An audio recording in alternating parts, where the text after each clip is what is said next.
بابور زمر خش البحر بابور زمر خش البحر عطا بالظهر الأرض الوطن عز الوكر عطا بالظهر الأرض الوطن عز الوكر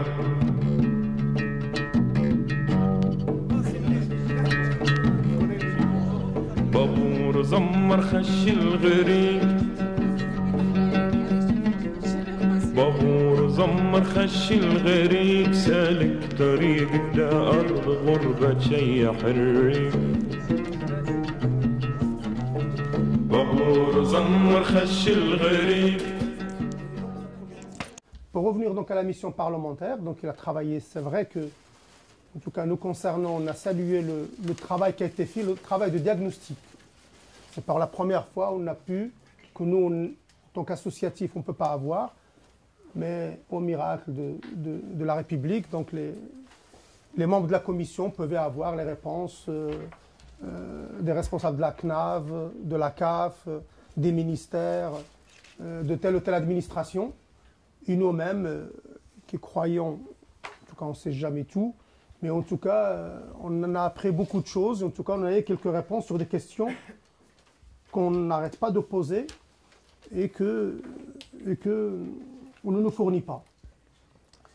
Et comme je disais avant, il y avait tout un travail aussi. Il y a un travail associatif notamment, et avec les personnes concernées, comme je le disais, et d'autres collectifs, pour mobiliser et pour que cette question soit sur la place publique.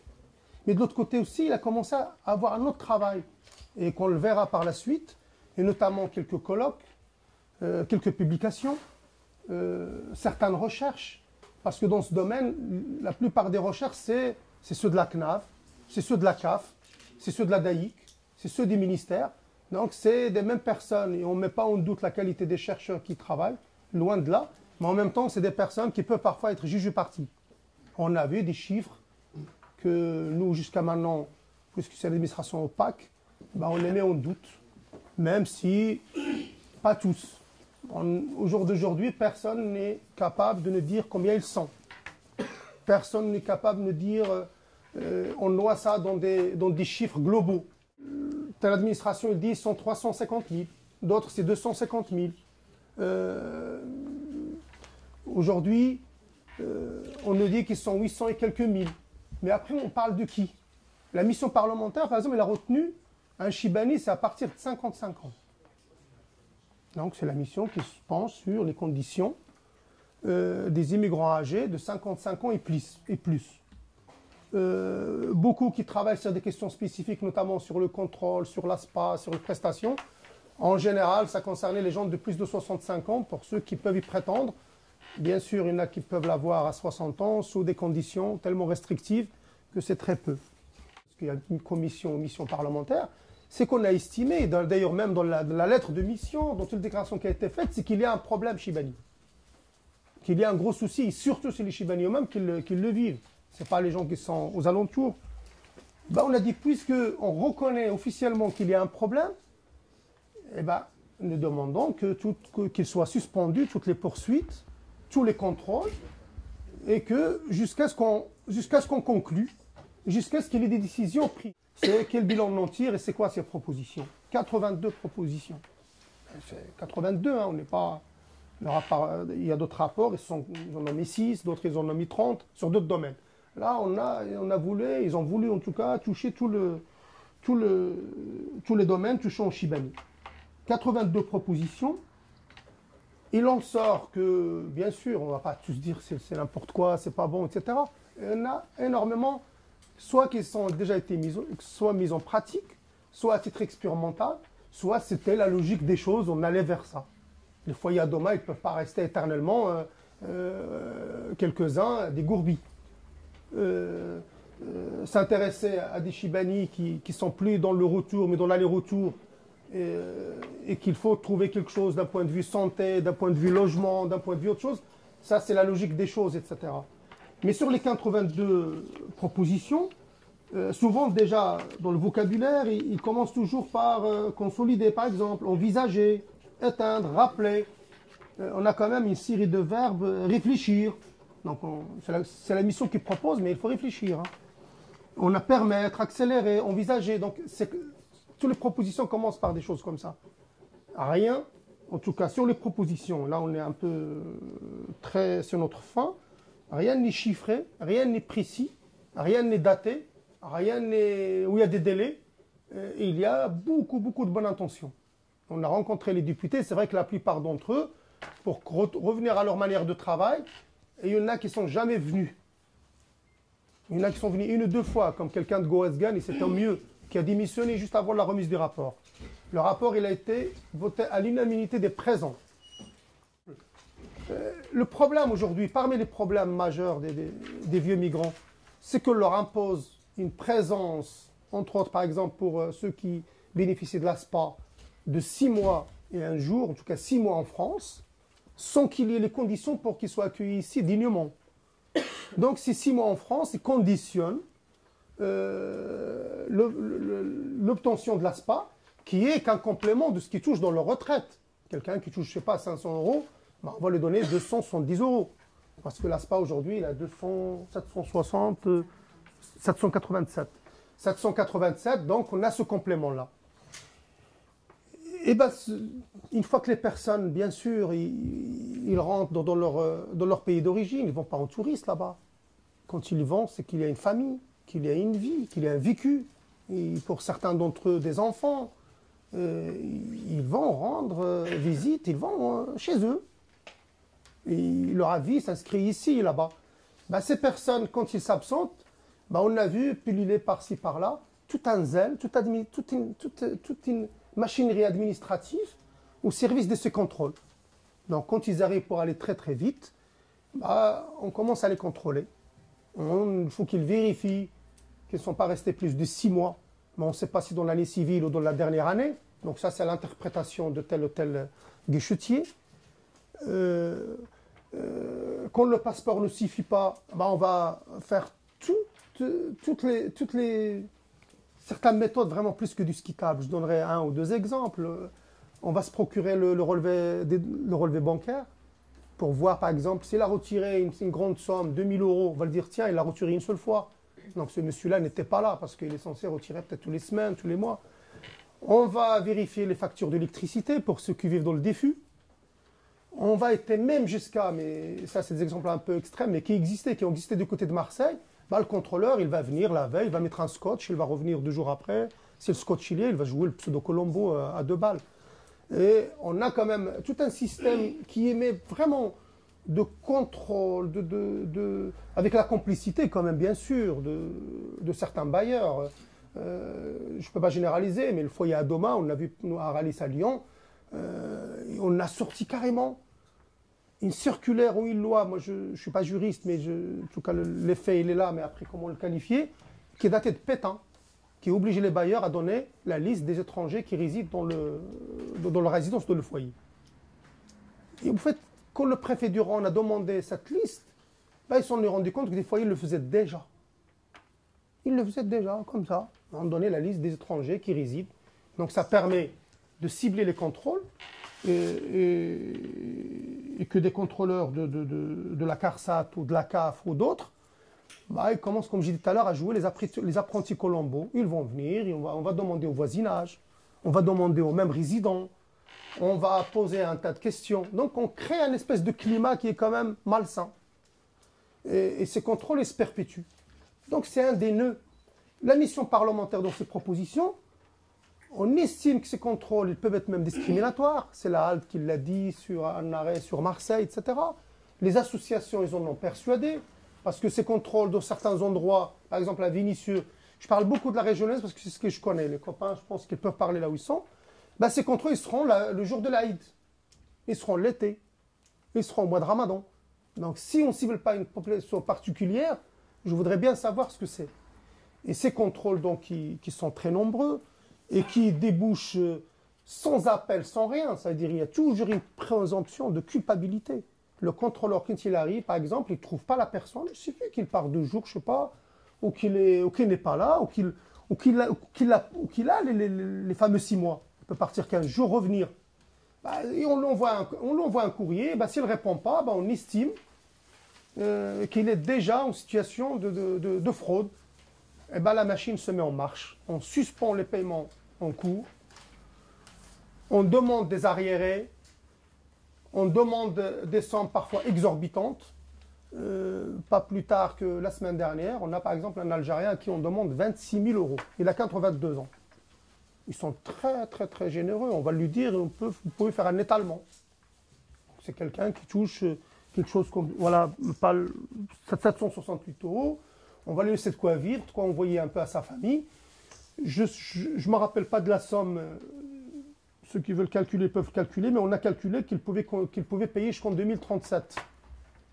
S'il voulait apurer sa dette vis-à-vis de la MSA, donc la mutuelle sociale agricole. Donc ces contrôles-là, j'illustre avec des exemples, ces contrôles, la mission parlementaire, bah, il va juste les contrôler au fait. On va dire que les contrôles, il faut qu'ils se passent dans de bonnes conditions. Il faut que le contrôleur explique, il faut que le contrôleur, comme on l'a vu avec les jeunes, vous voit. Il faut que le contrôleur ne le fasse pas d'une manière brutale. Et il faut qu'on, d'ailleurs, je l'ai lu, d'ailleurs, c'est la 66, la proposition 66 qui traitait du contrôle, rendre public les critères de ciblage des contrôles opérés par les organisations de sécurité sociale. Nous, la question qu'on avait posée, est-ce que ces contrôles, ils sont justes ou injustes? Est-ce que c'est quelque chose qui est pas normal? Pratiquement, les associations et les personnes sont d'accord pour dire que c'est quelque chose quand même qui ne justifie pas. C'est une ignominie. Mais nous, on pense qu'une ignominie, ça ne s'atténue pas, ça s'enlève. Donc la commission parlementaire au jour d'aujourd'hui ne supprime pas les contrôles, il va juste les rendre tolérables, rentrant des critères de bienséance. Sur d'autres choses, sur la résidence sur les 6 mois, donc c'est cette histoire d'aller-retour, parce qu'il y a confusion, des fois l'année civile, c'est 1er janvier, 31 décembre, donc 6 mois. Ben, on a des personnes qui peuvent prendre à cheval sur 2 années. Et même sur ça. Donc il y a tout un tas de travail qui a été fait. J'ai dit que moi je ne rentrerai pas dans des problèmes juridiques purs parce que je ne les maîtrise pas. Et on a des amis qui en parlent mieux, donc, etc. Même sur ces questions-là, les tribunaux, des décisions qui sont contrastantes, etc., sur cette condition de résidence.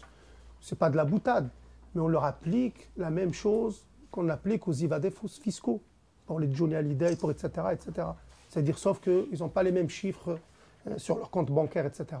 C'est-à-dire, c'est l'année fiscale, c'est 6 mois et 1 jour, etc. Eh bien, la mission parlementaire s'ouvre, mais on ne sait pas comment, en disant qu'il y a d'autres critères à prendre en compte. Après, elle parle de résidence principale, foyer principal, et il y a d'autres critères. Quand quelqu'un est pris, il ne justifie pas des 6 mois, mais il faut voir. Mais quoi? Ils nous ont dit que plus tard, ils le définiront. En gros, nécessité d'être accompagné, tout le monde est à peu près d'accord sur ce constat-là. Et puis ce qui a été dit par Boualem, c'est qu'on a un accès aux droits sociaux que je qualifie de territorialisé et de complexe et qui est difficilement compatible avec leur mode de vie, c'est-à-dire la pratique du va-et-vient. Effectivement, c'est pareil, les parcours sont différents, mais pour ceux dont je parle, ils ont souvent des parcours professionnels chaotiques qui vont être caractérisés par des emplois précaires, du chômage, des périodes d'invalidité, d'intérim, des périodes de travail non déclarées, une mobilité géographique qui ne va pas inclure l'addition des périodes de cotisation, bref, une reconstitution de carrière très difficile qui font qu'ils ne peuvent pas obtenir, pour certains, ce n'est pas vrai pour tous, une pension à taux plein et qui touche ce que a dit Boualem dans la majorité, l'allocation de solidarité aux personnes âgées, donc l'ASPA, 787 €. Cette prestation, comme beaucoup d'autres en France, comme elle est non contributive, elle n'est pas exportable. C'est-à-dire que moi, je vieillis, je reconstitue ma carrière, j'ai une pension à taux plein, je peux aller vivre au Maroc, que je sois français ou étranger, et recevoir ma pension. Maintenant, si je n'ai pas assez cotisé et que j'ai l'ASPA, ce n'est pas exportable. Et du coup, je dois rester 6 mois plus 1 jour. Je vais parler des entraves administratives dont on parle moins.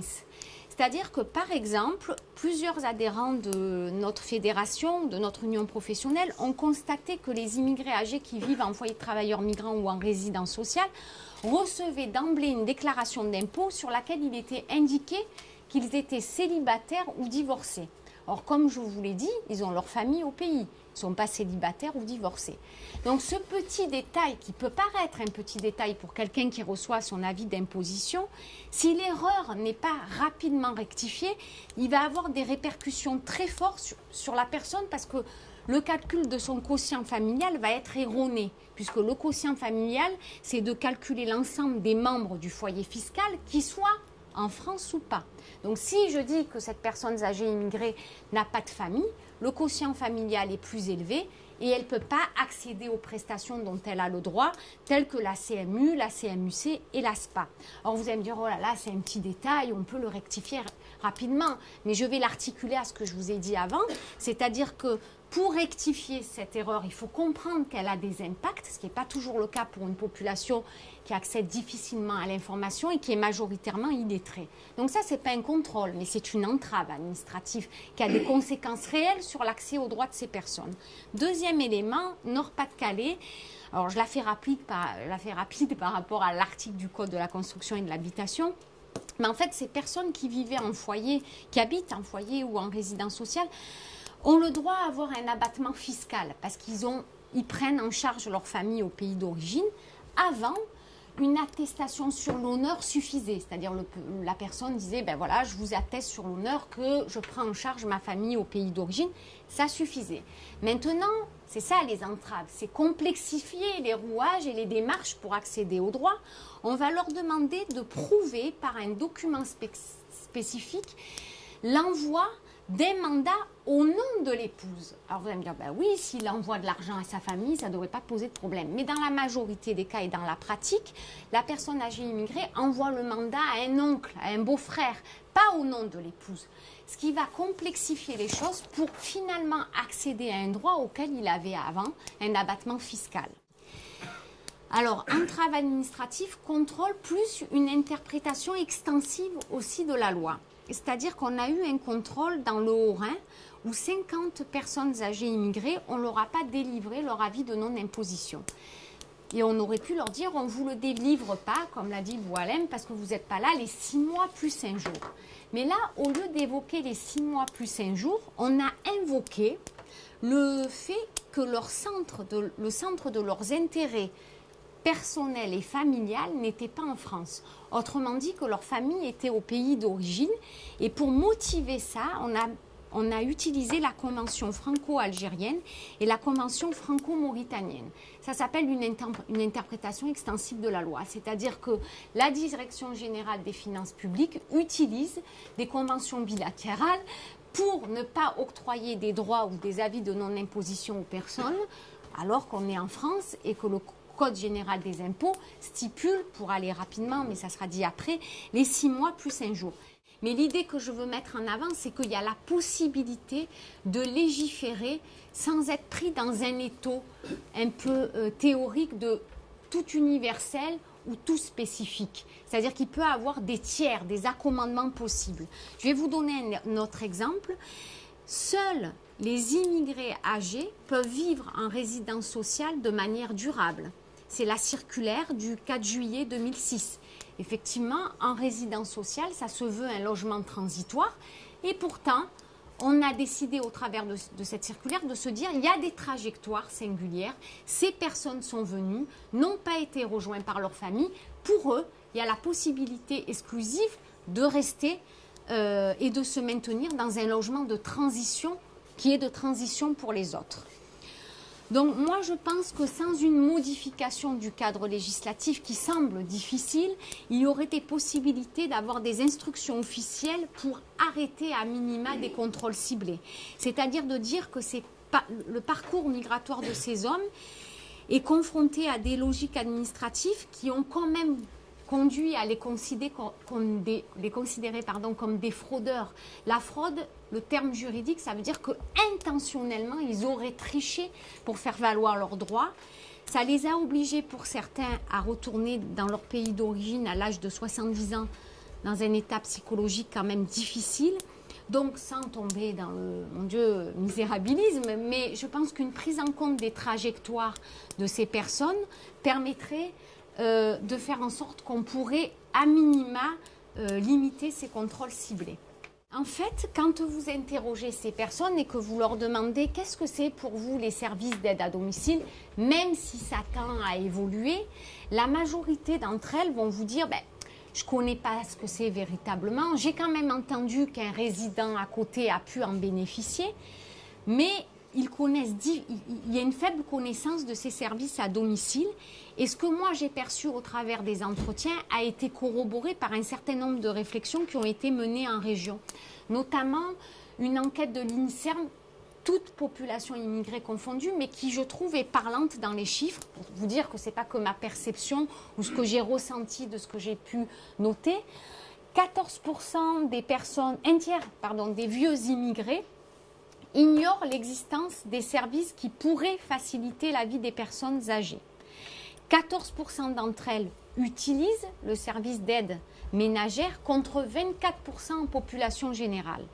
8% des migrants de 65 ans et plus ont déjà utilisé les soins à domicile contre 16% en population générale. Donc 14 immigrés âgés, 24 population générale. 8% migrants âgés, 16% en population générale et un tiers qui ne connaissent pas. Et ce, malgré un niveau de dépendance précoce et accru. Effectivement, on ne va pas revenir là-dessus, mais du fait des parcours que je vous ai caractérisés, chaotiques, accidents du travail, invalidité, ils ont précocement un vieillissement et une dépendance précoce et accrue avant les personnes, toutes populations confondues, population générale. Et pourtant, ils n'y accèdent pas. Plusieurs travaux ont aussi constaté d'un niveau de dépendance élevé. Par exemple, 33% d'entre eux, contre 12% en population générale isolée, ne peuvent pas effectuer certaines activités de la vie quotidienne. C'est-à-dire que je vous dis que le vieillissement et la dépendance est précoce, mais ce n'est pas qu'une perception, les chiffres vont dans ce sens-là. La deuxième raison pour laquelle ils accèdent difficilement à ces services, c'est le cloisonnement qu'il peut avoir entre le secteur de l'immigration et le secteur de la gérontologie. Je pense que les associations comme celle où nous sommes invités aujourd'hui ont peut-être acquis une expertise dans l'accès au droit à la retraite, l'accès aux droits sociaux. C'est plus difficile pour tout ce qui est service gérontologique, c'est plus éloigné et c'est vrai des deux côtés. Ensuite, un autre élément qui pourrait expliquer ce difficile recours accès à ces services, c'est la représentation des intervenants médico-sociaux que j'ai pu rencontrer et qui décryptent, voilà, c'est pas tout le monde, mais de manière générale, les freins à l'accès aux services gérontologiques des immigrés âgés par une analyse culturaliste. Voilà, selon eux, les éléments culturels qu'ils évoquent comme facteur explicatif de la difficulté d'y accéder. Le premier, c'est la fameuse solidarité, entraide familiale et communautaire. En gros, ces personnes âgées immigrées n'ont pas besoin d'aide, n'accèdent pas à ces services parce qu'ils s'aident entre eux. Donc pour ceux qui sont actuellement et qui vont en foyer, travailleurs migrants ou en résidence sociale, on se rend compte bien de la limite de l'entraide communautaire ou familiale ou solidaire pour une personne de plus de 80 ans en grande dépendance qui n'a pas d'aidant familial autour de lui. C'est une solidarité certes, mais qui a ses limites. Donc ça, c'est une première représentation qui freine finalement l'accès, puisqu'on pense potentiellement qu'ils sont déjà aidés et que c'est pour ça qu'ils ne viennent pas demander. Un autre facteur est évoqué, c'est la culture, c'est-à-dire les immigrés âgés, notamment d'origine maghrébine, vous savez, ils ne demandent rien, ils ont du mal à formuler des besoins, ils ne demandent pas, mais ils ne peuvent pas demander ce qu'ils ne connaissent pas. Donc, c'est peut-être pas qu'ils ne le demandent pas, c'est peut-être qu'il faut l'informer et essayer d'analyser les besoins, s'ils n'arrivent pas à les formuler.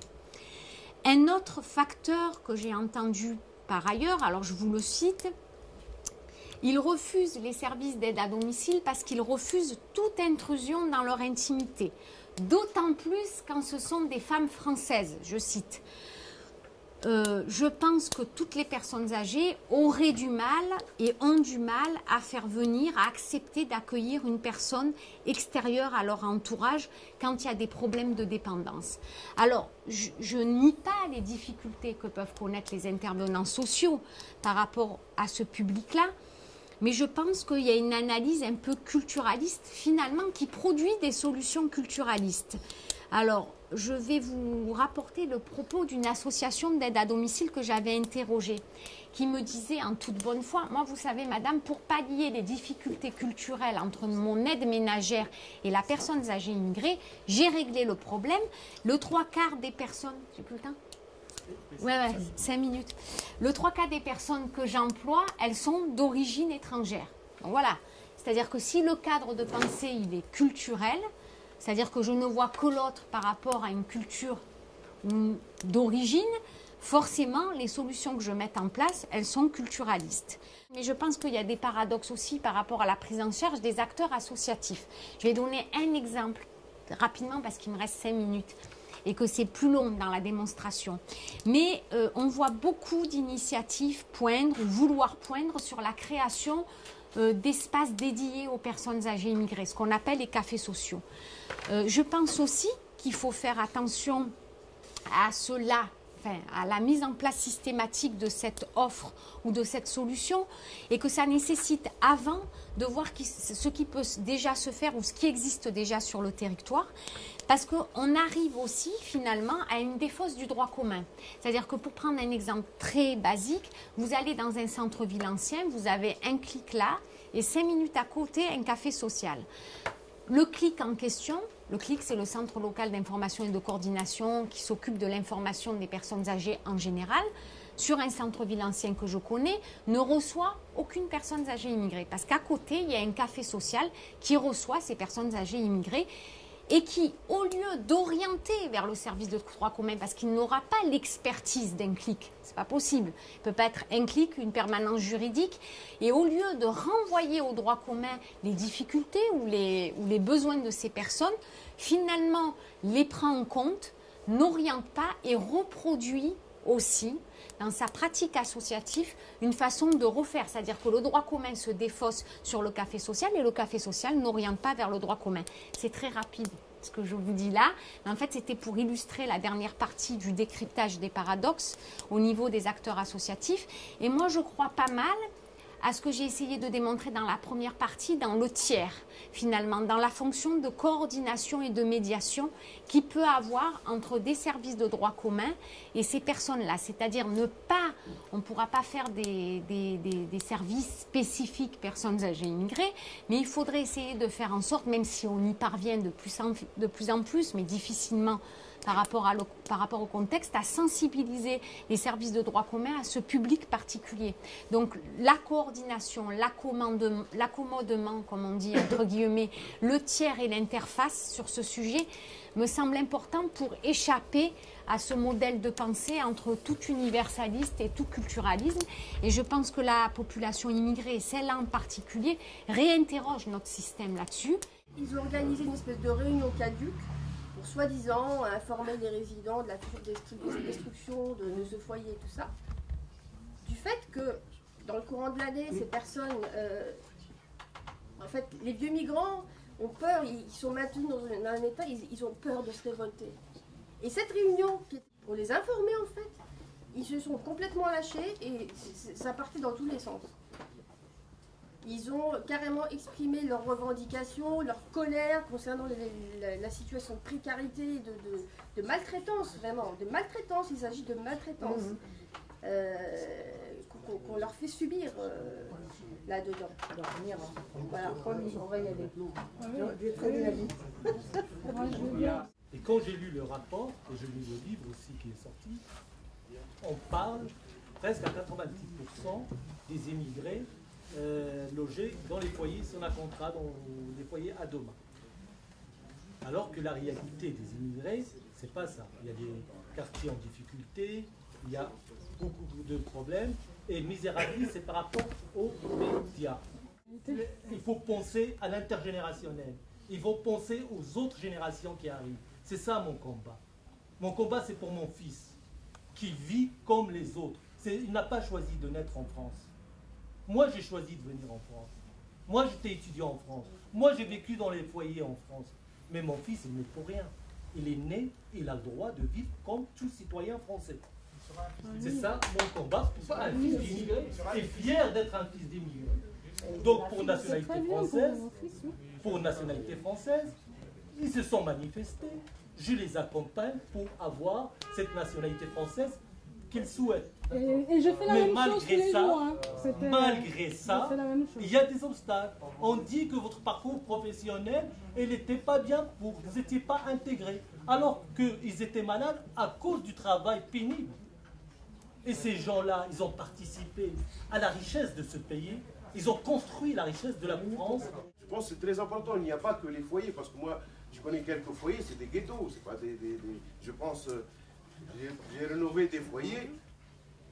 Bon, il y a un cahier de charge, mais il n'est pas trop loin de l'hôpital ou de la prison pour certains. Je veux dire que je suis obligé d'aller dans un foyer parce que je ne peux pas me payer un appartement ou un studio dans une rue normale, comme tout le monde. Dans un immeuble normal où j'ai des gamins, des vieux, des jeunes, des blancs, des noirs, des gens normaux, comme tout le monde, avec qui je vis. Pourquoi je dois vivre avec des vieux comme moi, à ruminer toute la journée? Psychologiquement, c'est insupportable. Vu que ces gens-là, ils le vivent parce qu'ils sont obligés, c'est pas un choix. Et puis, en plus de ça, le harcèlement, comme tu le disais, parce que quand ils partent, qu'est-ce qu'ils font? Ben, ils sous-louent la chambre à un étudiant ou à un migrant qui n'a pas les moyens de se louer un appartement, etc. Ils rentrent dans un cercle vicieux. Et je pense que, bon, il y a une question de dignité d'abord, et puis une question d'intelligence. C'est-à-dire que, bon, il faut réfléchir sur cette situation, il faut s'y mettre. Et je pense que c'est à nous, structure de l'immigration, il faut qu'on travaille sur ces choses-là. Il faut les prendre au sérieux. Et bon, en plus, notre tour va arriver très bientôt, pour certains, et à se trouver dans ces situations qui sont absurdes. Parce que beaucoup rentrent, leur famille rentre au bled. Bon, comme disait Boualem tout à l'heure, il y en a beaucoup, ce n'est plus chez eux là-bas. Hein. Ce n'est plus chez eux là-bas. Ils rentrent, ils passent 3 à 4 ans, ils se font chier au bled. 3 semaines, il se fait chier, c'est pas chez lui. Il revient vivre chez lui, ici, là où il a vécu 50, 60 ans, il y en a beaucoup. Qu'est-ce qu'on fait de ces gens-là? Voilà, j'ai fini. Merci. Je réagis un peu parce que le discours de la dame tout à l'heure, il m'a un peu énervé quand même. Non, le problème, il me semble, enfin, voilà, comment les vieux maghrébins, entre autres, peuvent devenir acteurs. Comment ils peuvent rentrer dans une lutte collective. Comment ils peuvent s'organiser. Oh, je me dis, il faut vivre avec eux, ils ont un passé. Ils ont participé aux grandes luttes de la libération de leur pays. Hein. Beaucoup à Barbès, à la guerre d'Algérie, ils ont un passé de résistance. Ils ont connu l'MTA, ils étaient syndiqués. Souvent, beaucoup sont des vieux syndiqués. Ils ont été les luttes de chez Renault, tout ça. Bon, je veux dire, quand on réveille tout ça, la mémoire, quelque chose qui m'a frappé chez les Chibani de Barbès, qu'est-ce qu'ils sont pas têtus quand ils veulent quelque chose, hein? Oh, je suis allé les voir, j'ai dit, qu'est-ce que vous voulez? Et là, on met par écrit, premièrement, deuxièmement, troisièmement, je veux être relogé. Je veux être relogé où? Je veux un HLM. Et là, ils se sont mobilisés à mort. Mais à mort. On a créé des collectifs, mais avec un président, vice-président, secrétaire, avec un cahier de revendications, etc. Et tous ceux qui ont voulu, tous sans exception, il y avait en dessous, je ne bougerai pas tant que le dernier n'a pas gagné. Et aujourd'hui, à Barbès, nous n'avons plus d'hôtel meublé. On n'a plus. Ils sont en HLM. Ils l'ont demandé, donc voilà. Mais je veux dire, il faut faire appel à la mémoire pour qu'ils deviennent acteurs. Souvent, c'est des vieux militants. Ouais, je discute avec eux, je traîne dans la rue, je suis un peu un errant. Ils m'ont dit, on est des oubliés. On est des oubliés. Ouais. Donc, se mettre ensemble, revendiquer ensemble, sortir dans la rue, à mon avis, ça donne de la dignité, ça participe à la vie collective. Et voilà, il faut réveiller des vieilles consciences de lutteurs pour qu'ils deviennent des membres actifs. Sinon, on va finir par... Voilà, on résoudra encore des problèmes et ils seront au bord de la route pour dire merci, tu as résolu mon truc. C'est pas ça. Ça ne donne pas de la dignité. Merci beaucoup. Alors cette fois-ci, vraiment dernière. Manque de reconnaissance, je le vis matin, midi et soir. Ne perdons pas de temps là-dessus. Mais attardons-nous sur le fait que ce Chibani n'est pas neutre dans la société, n'est pas étrangement étranger dans cette société. Il n'en fait pas. Parler d'autre chose que de cette égalité des droits, ça j'ai apprécié. Et le fait qu'il va falloir, qu'il faut de toutes les façons, dans tous les cas, aller vers le diagnostic des besoins avant d'instaurer des initiatives, c'est quelque chose de très valable, mais il faut y travailler. L'intégration et la nationalité ne sont pas deux choses qu'il faut additionner. Je n'ai pas à m'intégrer, j'y suis déjà. Mon père y était, mon grand-père y était. De quoi me parle-t-on? De qui parle-t-on? C'est ça la question. Ce n'est pas de me faire voyager au Sénégal ou au Maroc, je n'ai pas envie d'amener des vieux. Les vieux Maliens, Sénégalais, Algériens, Tunisiens, Marocains et d'autres que je connais font déjà partie de l'ambiance générale française. Quelle est la question? La dimension égalitaire du droit. Qui s'il est piétiné, ce n'est pas de moi qu'il s'agit, ce n'est pas moi qui piétine, c'est le législateur et le politique. Que dois-je lui rappeler? Le respect du droit. Toute la question est là.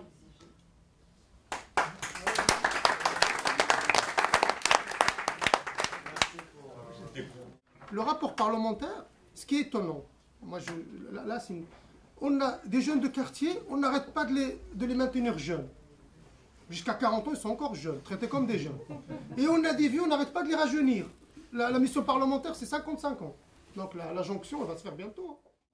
Déjà, commencer par remercier quand même la FTCR, remercier les organisateurs, notamment mon ami Mohamed Bhar, et les partenaires. C'est un débat qu'il faut renouveler. C'est un des premiers débats militants, associatifs, après la mission parlementaire sur les vieux migrants, les Chibani, qui, depuis la remise de ce rapport, on n'a pas d'initiative, on ne sait pas ce qui se passe au niveau politique, il n'y a rien de prévu d'un point de vue circulaire, ordonnance ou loi, et que le combat quand même doit se continuer parce que les problématiques que vivent les vieux migrants, ils sont toujours d'actualité. Il y a toujours des contrôles, il y a toujours des poursuites, il y a toujours de la précarité, de l'insécurité, parce que des personnes ne savent pas ce qu'ils font, et que c'est des personnes qui ont une situation très très très difficile, et on se doit quand même de réagir. Et ce forum quand même a permis de confronter des idées, des propositions, des diagnostics, et c'est des initiatives à recommencer.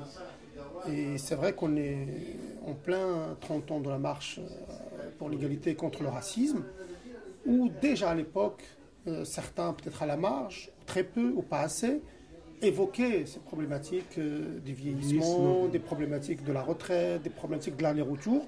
Et aujourd'hui, ils nous explosent à nous, à la société, à tout le monde, à la gueule. Parce qu'on a quand même des personnes âgées, aujourd'hui, qui sont, comme je l'ai dit tout à l'heure, très maltraitées. Et qui sont dans des situations dramatiques. Voilà. Merci, Paula.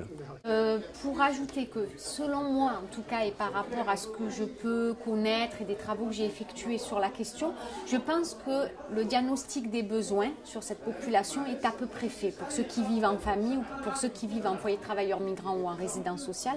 Là où on a du mal à passer à autre chose, c'est sur les actions opérationnelles, que ce soit pour le milieu associatif ou pour les services de droit commun, même s'il y a des évolutions sur certains territoires où effectivement, je pense que les services de droit commun ont compris qu'il fallait aller vers cette population qui n'accédait pas à ces droits sociaux et d'essayer de décloisonner les choses pour qu'ils puissent à leur tour y accéder. Je pense que c'est très intéressant et il y a beaucoup de choses qui ne sont pas connues et partagées par beaucoup de monde. Notamment, par exemple, les contrôles effectués par l'administration d'une manière tout à fait illégale. Ça, ce sont des choses qui se passent dans la pratique et dont tout le monde n'est pas forcément au courant.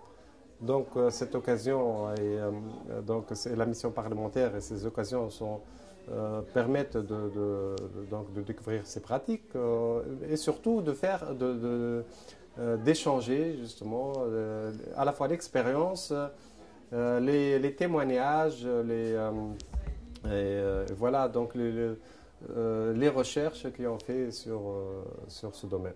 Et voilà, ce qui m'a interpellé, c'est qu'il n'y a carrément pas de recherche là-dessus, ni ouvrage, ni recherche là-dessus, à part justement les documents qu'on a eus maintenant, notamment suite aux missions parlementaires. Voilà. Merci. Ce qui est bien aujourd'hui dans cette réunion, c'est que ça nous a permis un petit peu de voir un petit peu, d'une façon générale, les luttes depuis ces dernières années, de parler du rapport en lui-même et des préconisations qui sont très très insuffisantes à notre rencontre. Et on pense que ça va nous permettre de nous projeter sur des luttes futures et sur une coordination de l'ensemble des structures, dont la FTCR, le GISTI, la PASTI et d'autres associations, pour lesquelles on va essayer de prévoir comme un cahier de revendications sur lequel on se base, et on va essayer d'en faire un plaidoyer auprès du gouvernement et puis auprès des autres partenaires. Il y a des choses qui sont urgentes, ce que j'ai dit tout à l'heure, c'est la question des indus.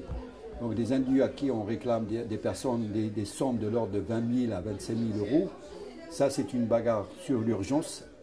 C'est des personnes qui les vivent avec beaucoup d'angoisse et à qui on a retiré, je dirais, on ponctionne leur retraite.